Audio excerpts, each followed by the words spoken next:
Olá, tudo bem? Vamos fazer aqui uma leitura de um artigo da revista Sofia, que é a revista da Sociedade Teosófica, e o nome do artigo é Percepção e Consciência. Então vamos lá.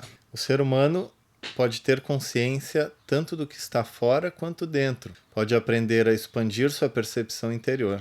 Essa capacidade é um passo em direção aos ciclos de aprendizado. Tran Tin Kin Je.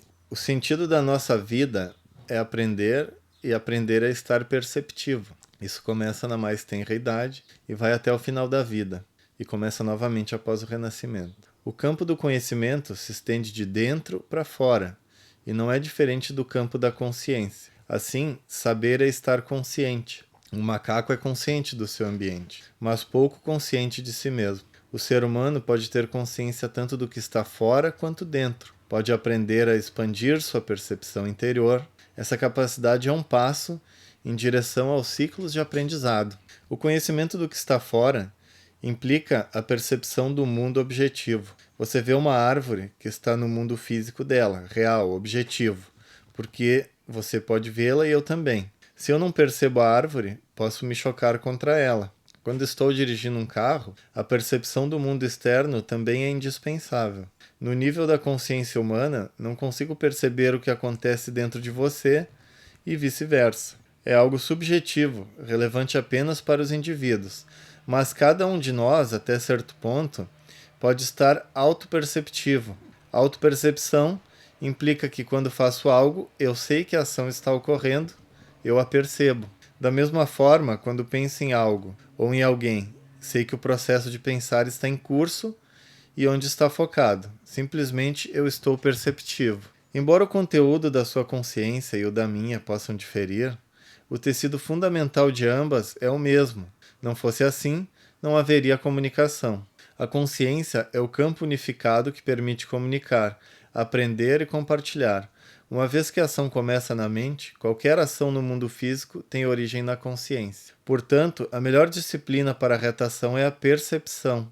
Aprender a estar perceptivo é aprender a ser justo, pois a percepção cobre o campo total do conhecimento, incluindo mente, sentimentos e sentidos. A autoobservação pode esclarecer o que se está fazendo, na ação física, na fala, no pensamento. E podemos sentir se está certo ou não. Não é uma questão moral, mas um ato de entrar em sintonia com o que é mais profundo em si mesmo. Cada consciência individual é parte da consciência una, do campo unificado. As tendências passadas de cada um e a atual estrutura mental dão o limite e a extensão da consciência. Além desses dois fatores que nos diferenciam, cada um de nós é idêntico e todos os outros no nível mais elevado da consciência. Então ele está dizendo aqui que o que nos diferencia são as tendências passadas de cada um e a atual estrutura mental, né? As nossas experiências passadas e a forma como a gente pensa que o mundo funciona.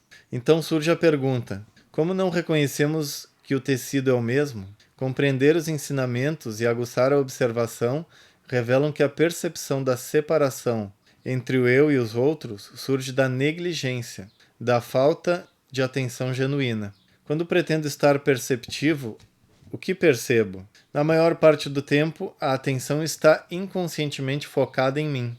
Egoísmo, né? Até aqui a atenção é mantida na ignorância, porque a consciência está absorvida em si mesma. Trata-se de uma forma de egoísmo. Os outros estão ao redor, visíveis. Contudo, eu os vejo como itens da paisagem.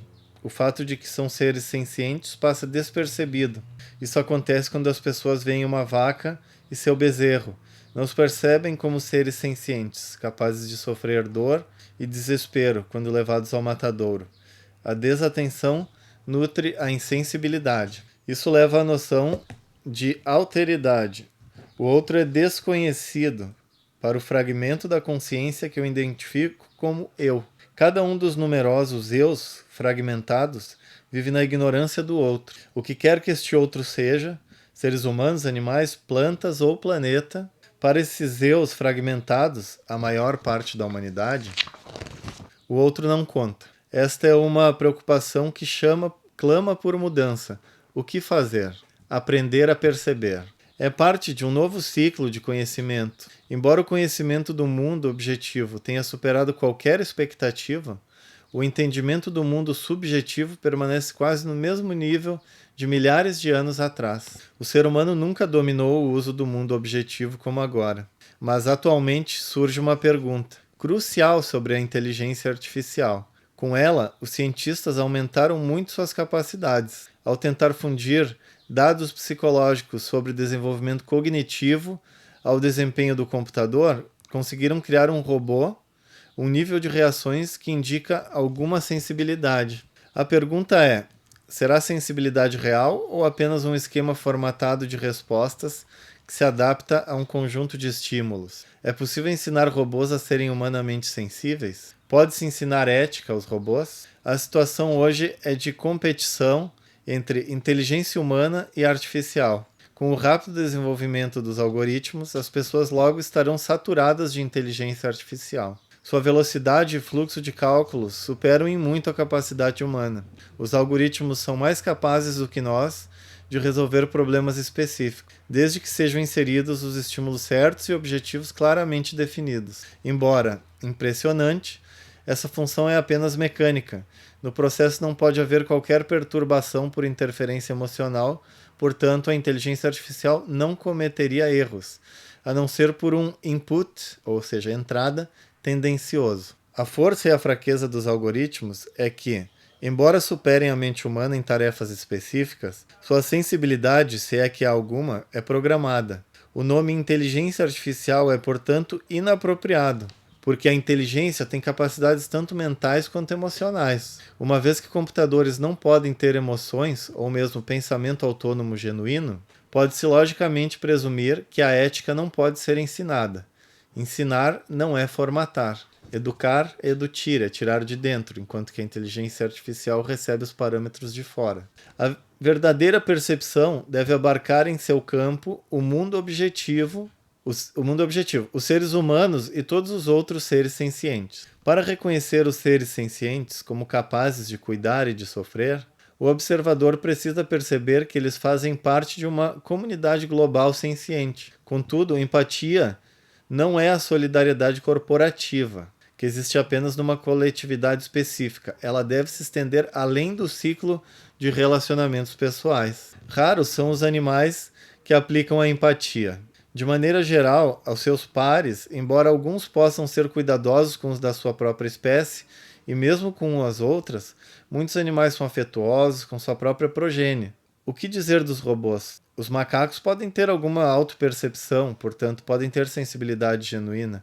Os robôs podem ter ampla gama de percepção do mundo objetivo, mas, devido à falta de sensibilidade genuína, a autopercepção está fora de seu escopo. Voltando aos seres humanos, eles são mais ou menos perceptivos devido à negligência ou falta de atenção, e mais ou menos autoperceptivos, geralmente muito absortos em si mesmos. Sair da caverna do egoísmo exige alguma cooperação. É preciso que estejam atentos para ver que uma outra vida está pronta para eles, se este for o seu desejo. Desejar aqui significa querer. Mesmo não sendo completamente altruísta, as pessoas podem começar a cuidar até certo ponto umas das outras, não necessariamente dentro de sua própria família ou daqueles com quem tem laços de amizade ou de amor. Usar a autopercepção é começar a realizar a retidão de ações e de caráter, e juntamente com isso descobrir outras dimensões da vida. Primeiro, o desprezo em relação aos outros reinos da natureza desaparece. O respeito geral para com todos os seres sencientes envolve a percepção pessoal, o sentimento pessoal. Isso resulta num inegável questionamento. Todos, vocês e eu, queremos estar vivos. Então, quem impor o abate de animais para nos alimentar? A integridade de todo o processo de raciocínio inteligente leva necessariamente à compreensão de que tirar uma vida para se alimentar é repugnante. O senso de realidade factual não deve ser obscurecido pela especulação teórica. Nesse processo, algo novo desperta na consciência. Quando o cuidado com todos os seres sencientes corrobora a percepção, no movimento natural da vida, a percepção alimenta o cuidado. Algo novo cresce na consciência e um sentimento de ternura sobrepuja o conteúdo mental. A mente, por assim dizer, cede ao coração e de repente o amor lá está, sem expectativa nem esperança. Esse é um verdadeiro passo de crescimento espiritual, que pode ser sentido como uma fonte interna, vertendo ondas de ternura e benevolência. A autoabsorção e outras formas de egoísmo podem ser progressivamente afastadas. As pessoas dão a isso o nome de compaixão. Ela sussurra que o amor deve ser nutrido de modo inteligente, não ser mantido como um número objeto de discurso, um mero objeto de discurso. Quando começa a haver a empatia, significa que está havendo uma diminuição do egoísmo e um aumento de uma consciência mais ampliada, que percebe o que está fora, não apenas o nosso pequeno eu refletido. Então, é interessante perceber essa analogia que foi feita no artigo, de que, por exemplo, com uma comparação com os macacos, né? Porque realmente nós temos a percepção externa, ainda que percepção externa comparativa, né? Porém, ao mesmo tempo que nós retiramos esse autocentramento, né? Esse egoísmo, essa visão só no eu, a gente começa inclusive a ter uma percepção externa mais ampliada, porque você pode notar que tem muitos sons na natureza e nos ambientes que a gente simplesmente não percebe. Por exemplo, quem tem aqueles relógios de ponteiro mecânico, né? Na sua cozinha, na sala, a gente não escuta o tic-tac dele, só quando foca a nossa atenção nele, né? E da mesma forma, a gente não percebe muitos elementos porque a gente está autocentrado. E isso são coisas assim bem simplórias para a gente pensar que passa batido pela nossa percepção. Mas também, e mais importante, é o que disse ali nesse artigo da revista Sofia, a questão de a gente perceber as outras vidas como vidas tão importantes quanto a nossa, tanto de animais como de pessoas, como até de plantas. Claro que há todo um ecossistema aí em que a questão de alimentação ela é bem complexa, né? Mas ainda assim,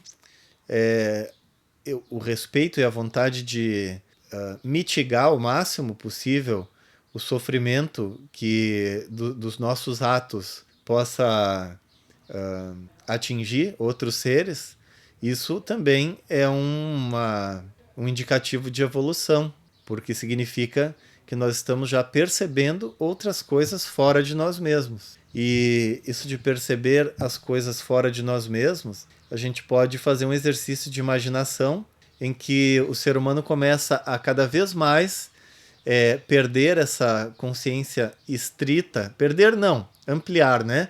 Mas, ou seja, retirar essa consciência estrita apenas do seu pequeno eu, da sua personalidade, que necessita de determinadas necessidades básicas, e começar a perceber as coisas fora de si mesmo, né? No sentido de conseguir perceber outras coisas no seu meio ambiente, mas, e tão importante quanto, ou mais, dentro de si mesmo. Porque uma coisa é autopercepção a nível de desejos, né? Desejos e satisfações.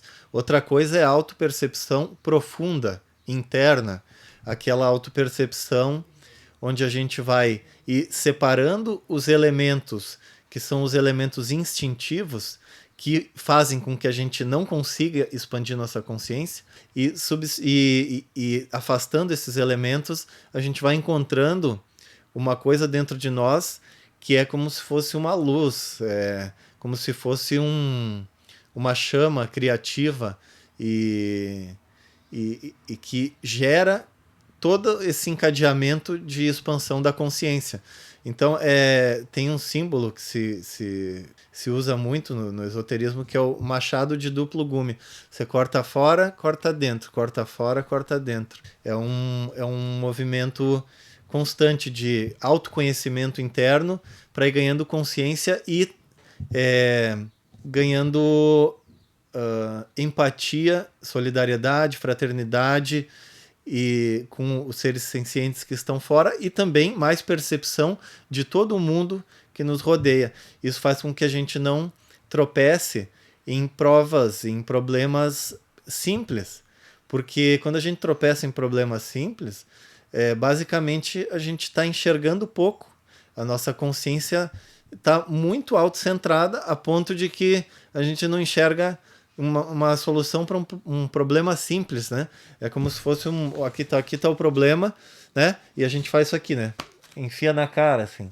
Então, aí a gente não enxerga mais nada. Ganhar consciência significa ganhar amplitude. Aí, pronto, agora eu enxergo mais de longe. Eu posso ler, né?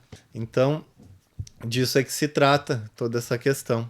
Então, acho que foi uma bela reflexão e às vezes parece que algumas linguagens ferem de alguma forma pessoas que são mais racionais, né? Então, às vezes, quando se utiliza uma linguagem às vezes muito oriental, até no sentido de espiritual mesmo, pode ferir a forma, não cai bem, né, para algumas pessoas, principalmente ocidentais e mais racionais. Mas é que é um caminho natural a gente buscar na fonte lá no Oriente, né? Mas dá para ver que dá para entender muito bem também com uma linguagem aqui mais do nosso jeitão, né? Ocidental e mais racional, digamos assim, que é inteligente quando nós nos voltamos para o nosso eu mais profundo e também para perceber e se tornar generosos, solidários e fraternos com todos os outros que estão do lado de fora. Isso é um sinal de maturidade, isso é um sinal de que nós estamos evoluindo como consciência, como ser humano e como consciência, porque cada vez abarcamos uma porção maior da existência. E aí dá para fazer um exercício de imaginação. Até onde podemos ir assim, expandindo essa nossa consciência? Quais são os limites? Existem limites? Essa filosofia oriental diz que não há limites, que o ser humano pode expandir sua consciência até se tornar um Deus. Fica a reflexão. Talvez essa linguagem mais racional e ocidental seja uma linguagem limitadora do nosso próprio crescimento e evolução. Então, espero que tenham gostado. Convido vocês, como eu li esse artigo da Sociedade Teosófica, da revista Sofia, convido a todos para todos os dias no canal do YouTube Sociedade Teosófica tem aulas sobre determinados temas teosóficos e filosóficos, de yoga, meditação, da doutrina secreta, vários temas. E também curta, compartilhe e se inscreva aqui no canal para ser avisado quando houverem mais dessas lives que eu faço diariamente e também outros vídeos, tá bom? Espero que tenha gostado. Até a próxima.